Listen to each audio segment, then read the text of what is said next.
Hi guys, welcome na naman sa panibago natin vlog. Ito guys, pinuntahan ko na naman ulit yung Mall Officia Manila Bay Reclamation. So guys, malawak na talaga guys, mula dito sa tabi hanggang doon sa ano. So pero matagal-tagal pa nila bunuin guys, dahil ano pa, doon pa yung papunta sa may tulay. May malapit sa may ano, sa Mall Officia na talaga yung tambak. So ayun ngayon guys, continuous pa sila sa pag tatanggal sa mga buhangin, ano dun sa kabilang sa barko para doon na naman itambak na dun sa may gitna. Ang high-tech talaga yung mga China guys, kasi sila lang nakakagawa nun. Sipin nyo, tinambakan nila, tapos ngayon kinuha na naman nila yung panambak. Ginamit lang nila yung pera ng gobyerno. So ayun guys, panoorin nyo itong video na to. So ayun guys, andito na talaga tayo ngayon. Kung makikita nyo talaga yung dagat, medyo malawak na talaga. Dito dati talaga, akala mo talaga desert to pala, sorry. Akala mo talaga desert to talaga siya guys, kasi tambakan talaga na puro buhangin. Pero ngayon nagkaroon na naman ng dagat, gawa ng araw at gabi sila sasalok ng yung sinasalok nila yung mga buhangin para ililipat naman doon sa may gitna. So makikita nyo guys, tignan nyo itong napakalawak na tignan nyo.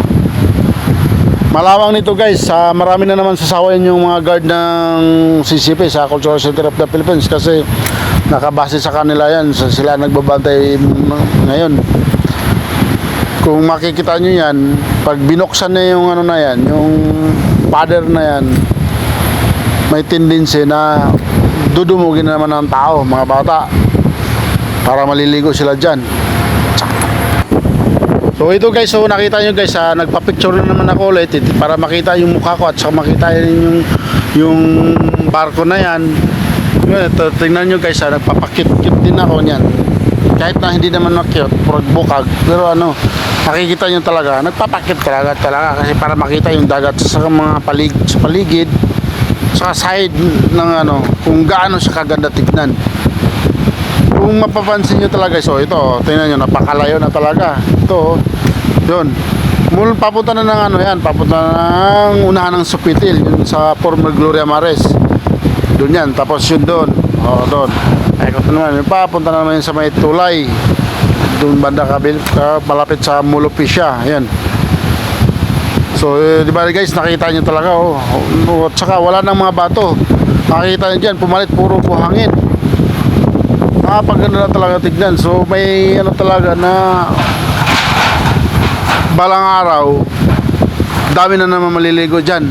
So yan talaga, yan na naman ang bantayan, kasi pag may maligo dyan, siyempre mamaya hindi natin maiwasan na mga bata.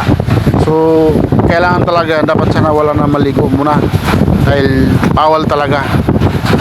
Pero ito guys, tingnan mo, napakaganda mo, paganda-ganda talaga tignan. Tingnan mo, meron pa yung paikot-ikot yan, parang yung ng barko na yan. So yun, yun, sa may gilid na yan. Paganda na tignan yan. Tignan mo guys, di ba?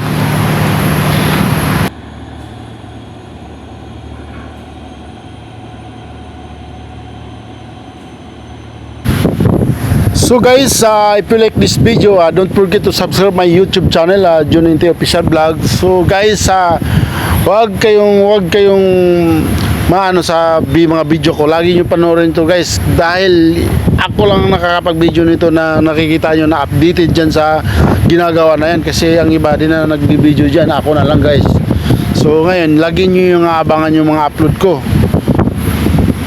Sana i-share nyo rin yung video ko, at saka huwag nyo rin kalimutan na mag-like, comments, and subscribe.